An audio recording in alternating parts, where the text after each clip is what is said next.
ইফতারিতে অধিকাংশের প্রথম পছন্দ খেজুর। বিভিন্ন জাতের খেজুর থাকলেও মেজ্জুল খেজুরের স্বাদ ও আকারের কারণে বেশ জনপ্রিয়। তবে জেনে অবাক হবেন যে আপনি যে মেজ্জুল খেজুর দিয়ে ইফতার করছেন সেটি সৌদি কিংবা মুসলিম কোনো দেশ থেকে আমদানিকৃত নয়, বরং ইসরায়েল থেকে আমদানি করার সম্ভাবনা বেশি। ফিলিস্তিনের দখল করা জমিতে চাষ করে পরিচয় লুকিয়ে সারা বিশ্বে এই খেজুর রপ্তানি করছে ইসরায়েলিরা।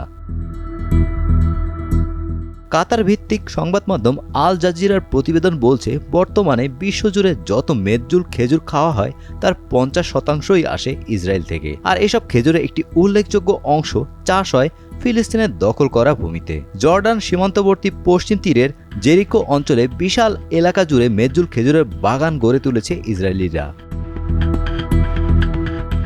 ফিলিস্তিনের দখল করা ভূমিতে চাষ করায় ইসরায়েলি এসব মেজ্জুল খেজুরের অধিকাংশই পরিচয় লুকিয়ে বিভিন্ন দেশে পাঠানো হয়। এর প্যাকেজিংয়ে কখনো ইসরায়েলের পণ্য অথবা জর্ডান উপত্যকার পণ্য হিসেবে উল্লেখ করা হয়। অভিযোগ অনুযায়ী মধ্যবর্তী দেশ বা জটিল লজিস্টিক নেটওয়ার্কের মাধ্যমে ইউরোপে পাঠানো হচ্ছে ইসরায়েলি মেজ্জুল খেজুর। কিছু রপ্তানিকারক মুক্ত বাণিজ্য অঞ্চলে পণ্য পুনঃ প্যাকেট করেন এবং মধ্যবর্তী দেশের মাধ্যমে রুট পরিবর্তন করেন।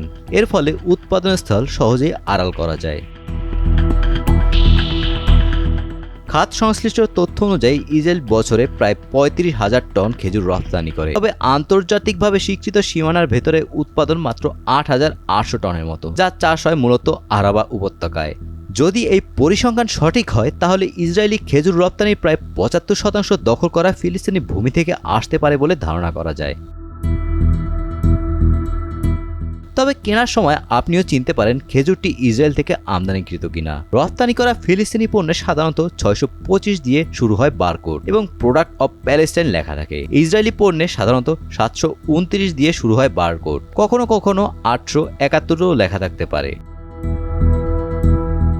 ফিলিস্তিনি খেজুর সাধারণত প্রাকৃতিক মধুর মতো হালকা রঙের এবং মাঝারি আকারের হয়। এর চামড়া পাতলা এবং মাংসাল অংশটি বেশ নরম ও রসালো হয়। ইসরায়েলি খেজুর সাধারণত ফিলিস্তিনি খেজুরের তুলনায় বেশি গাঢ় রঙের এবং আকারে অনেক বড় হয়। ইসরায়েলের দখল করা ভূমিতে অপরিশোধিত পানি ব্যবহার করে সেখানে উৎপাদিত খেজুরের বীজের গায়ে কালো দাগও থাকতে পারে। Golam Rabbani, Times today.